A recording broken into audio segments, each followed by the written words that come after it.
Hello आज मु आपण एक जूस प्रस्तुत करी।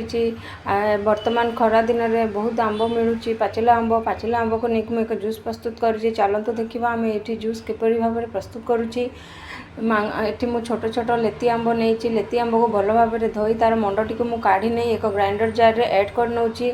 से गोटे चामच लुण देची। जदि आप चाहिए बीट लुण दे पारे। 5 चामच मुझे चीनी ऐड करछि। आपण एठी मीठा खटा आपण हिसाब रे ऐड करिवे। गोटे चामच चाट मसाला देछि। एठी मु ठंडा पानी ऐड करी एक ग्राइंडर रे ग्राइंडिंग कर नौछि। वर्तमान देखो मु ग्राइंडर कर देछि। वर्तमान मु सेथिरे गोटे लेंबू को पूरा लेंबू जूस ऐड कर नौछि। ऐड करी भल भाव रे ताको गोळाई नौछि। वर्तमान आमे ग्लास रे सर्व करवा। ग्लास रे मु एठी लेंबू कटा लेंबू पुदीना पत्र दे ताको टिके छेची नौछि जहाँफल आमर जूस टी भल लगे। गोटे ग्लास रे मुझे चिया सीड्स दौची देखु।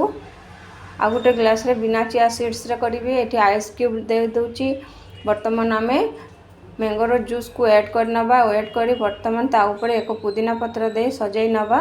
यहीपरि आप जूस प्रस्तुत जूस करके पियंतु निश्चित भाव में भल लगे। मार्केट जो माजा मिलूँ माजा ठू स्वादिष्ट लगे। Bye bye.